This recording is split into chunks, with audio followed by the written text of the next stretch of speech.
Abaide e os demais, os participantes aqui todos, técnicos do Estado, do município.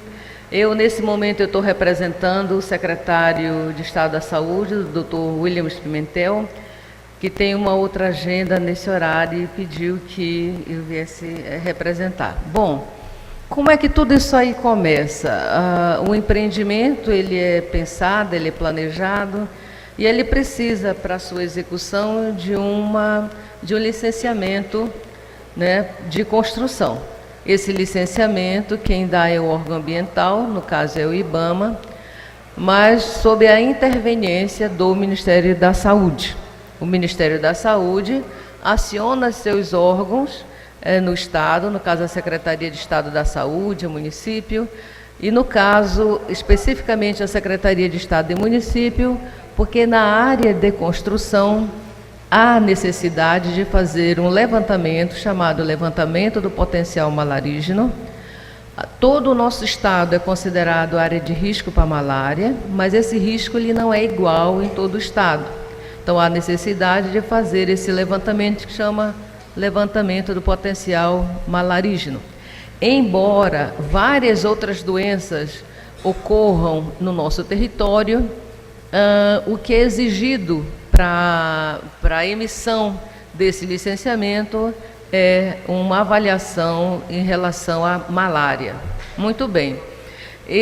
A partir desse levantamento, é feito um plano de ação de controle de malária para aquela área, ou aquela área que vai sofrer a influência daquele empreendimento, e os riscos que possam advir e que possam desequilibrar aquela situação de malária, até então sob controle, ou então existente naquele momento.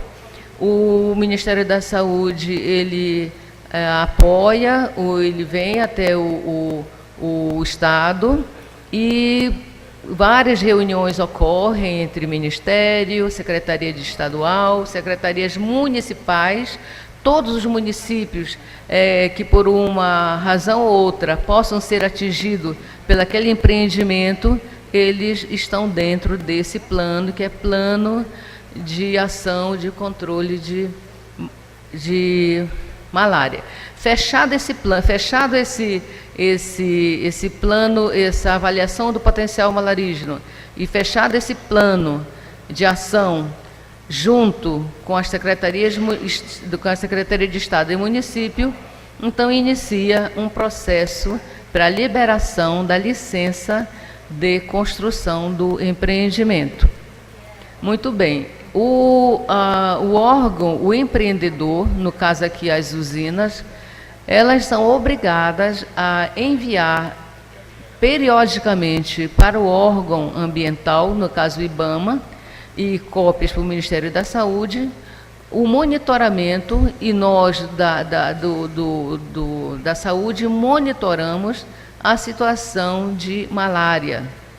Como é que está a malária, antes, durante, depois do empreendimento, como é que está a situação do mosquito transmissor da malária, do anófeles. Muito bem. Iniciando essa construção da usina, numa das etapas, chega até a questão da formação do lago ou do reservatório. Quando ocorre essa formação desse reservatório, esse grande volume de água que é formado facilita a proliferação de uma planta aquática chamada as briófitas, né? E a proliferação dessa planta, ela facilita a proliferação também desse mosquito chamado Mansônia. Então a Mansônia coloca os ovos nessa superfície de água, ou próximo, e as larvas, elas vão se desenvolver na raiz dessas briófitas. As briófitas, as raízes macrófitas, é como se fosse um cabelo, né? Então, inúmeras, milhares você pode entrar milhares de larvas nessas raízes, né? Então, o número de mosquitos que vão advir daí é muito grande. Então, essa planta aquática, ela tem então toda a condição de proliferar, né? Tem água em abundância, tem a temperatura, tem umidade, enfim.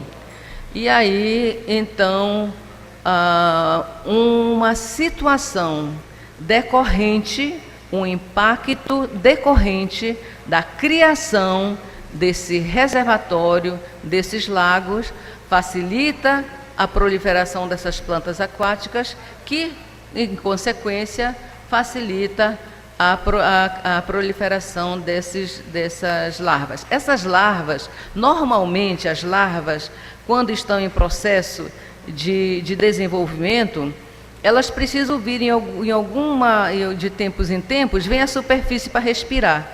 No caso da Mansônia, elas respiram através da raiz da planta, ela não precisa vir à superfície.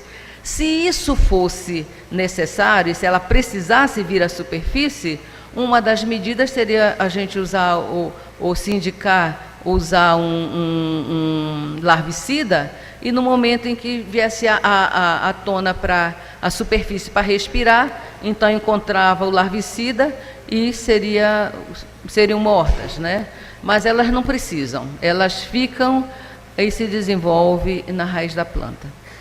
Muito bem, em 2014 houve uma reunião no IBAMA, em Brasília, com participação do Ministério da Saúde, com participação das duas usinas, das duas hidrelétricas, Jirau e Santo Antônio, para discutir essa situação desse aumento da população de Mansônia nas áreas de influência das duas usinas. Nesse momento, o Ministério da Saúde deixou bem claro que a proliferação da Mansônia não é problema de saúde, visto que Mansônia não transmite nenhuma doença. Se Mansônia não transmite nenhuma doença, o Ministério não tem recursos assim assegurados para pesquisas, para estudos, porque ela não é, em situações normais, o nível de infestação é muito baixo, né? A não ser nessas situações de barragens, com a criação desses reservatórios. Então, o Ministério, nós não temos pesquisas, muitas pesquisas relacionadas à Mansônia. Qual é o hábito da Mansônia? Qual é o inseticida que mata a Mansônia? Quais são as medidas de controle? Então, nessa reunião, ficou bem claro que as usinas, que elas seriam as responsáveis por essas medidas de mitigação, medidas de monitoramento e de solução desse problema, e ficou acertado que as usinas iriam enviar, a partir daí, relatórios rotineiros para o IBAMA sobre a situação, sobre como a ocorrência e a evolução a partir daí estava ocorrendo. E a situação, é claro, da população que fica exposta a esses mosquitos.